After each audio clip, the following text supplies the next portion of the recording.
Você já imaginou escalando uma montanha e se deparar com o Yeti? Yeti, ou Yeti o abominável homem das neves, supostamente seria uma criatura similar a um primate maior do que um humano que estaria habitando as regiões montanhosas da Ásia. Fazendo profunda parte do folclore do Nepal e do Tibete, por séculos diversos avistamentos já foram reportados e sinais como ossos, pelos e pegadas são usados por muitos para comprovar a real existência dessas criaturas, fomentando histórias que são passadas de geração para geração. Mas existe alguma plausibilidade científica nessa história? Febre do Yeti. Em 1951, um explorador britânico chamado Eric Shipton, procurando por uma rota alternativa para o Monte Everest, encontrou uma estranha pegada de 33 centímetros que lembrava de um hominoide. Ele, então, tirou uma foto da pegada, e, quando ela se disseminou pelo mundo, o mistério do Yeti, uma palavra Sherpa para homem selvagem, tomou conta da imaginação e fascínio das pessoas da década de 1950. Ninguém estava nem mesmo questionando a veracidade da pegada. A partir daí, várias expedições foram enviadas para a busca da misteriosa criatura humanoide, a qual alguns acreditavam viver nas montanhas do Himalaia. A mídia agarrou a história com força, com uma das mais importantes matérias sobre o assunto sendo publicadas no jornal britânico Daily Mail, em 1954. Já nessa época o Yeti tinha ganhado o apelido de Abominável Homem das Neves, e diversos reportes de avistamentos e supostas sólidas evidências da sua existência estavam se acumulando.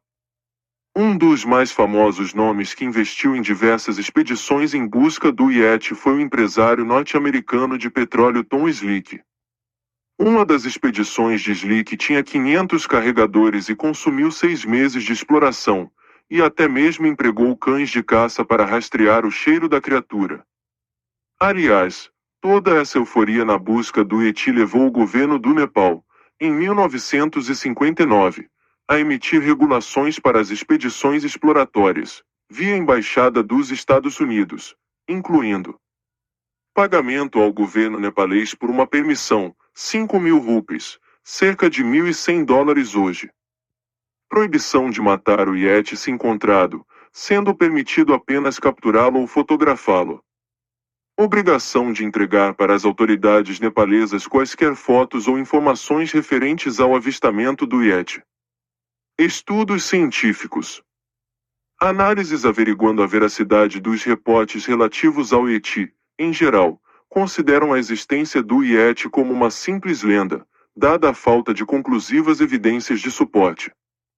A maior parte dos estudos científicos sobre o assunto apontam que o cenário mais provável é que os supostos avistamentos e evidências sendo reportados não passem ou de imaginação ou de outros animais comuns na região, como ursos.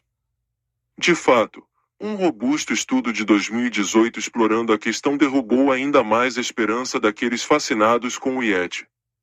Pesquisadores estudando a evolução dos ursos na Ásia, em um time liderado pela bióloga evolucionária Charlotte Lindqvist, da State University of New York, em Buffalo, resolveram investigar essas alegadas provas de existência do Yeti, através das mais sofisticadas técnicas de análise genética e o maior esforço científico já realizado em estudos do tipo. As rigorosas análises de 9 amostras suspeitas de pertencerem à mítica criatura, entre pelos, pele, ossos, dentes e amostras fecais, coletadas nos Himalaias e no platô tibetano, mostraram que 8 delas eram de ursos pretos asiáticos, ursus tibetanus laniger, ursos pardos do Himalaia, ursus actus isabelinus, ursus pardos tibetanos, ursus actus pronosus, e que uma última pertencia a um cão. Basicamente, o estudo sugere que todos os supostos sinais de Yeti possuem origem quase sempre de ursos, os quais são abundantes na região, apesar de muitas espécies estarem ameaçadas de conservação. Os resultados do estudo reforçaram outros achados científicos de mesma natureza, especialmente 2 estudos de 2014, no qual pelos encontrados nos Himalaias, e reportados como sendo de um Yeti, eram, na verdade, ou de um urso polar, Ursus maritimus, do Paleolítico ou de um urso pardo do Himalaia, Nesse último caso, seria dessa subespécie caso as amostras de pelo estivessem com o seu DNA degradado por má conservação. Em outras palavras, se você resolver explorar as montanhas geladas da Ásia, não tente conversar com nada peludo do seu tamanho ou maior correndo na sua direção. Ursos costumam estar famintos nessas regiões quando não estão hibernando. Mistério nas montanhas de Ural. Em 1º de fevereiro de 1959, 9 escaladores russos foram encontrados mortos com ferimentos inexplicáveis nas montanhas de Ural, pertencente na época à ex-União Soviética. Os corpos do grupo foram encontrados 26 dias depois em uma floresta, e as tendas estavam soterradas com neve. Apesar de ter sido determinado hipotermia como principal causa de morte, 4 dos escaladores exibiam severas lesões no tórax e no crânio, 2 haviam perdido os olhos e um estava sem a língua. Alguns do grupo estavam quase pelados e descalços, traços de radioatividade foram encontrados em algumas das suas roupas, e sinais de esferas laranjas flutuando no céu foram reportados naquela noite. O evento, conhecido como Incidente de Dyatlov Pass, fomentou inúmeras hipóteses ao longo dos anos, desde experimentos militares até um potencial ataque de ET.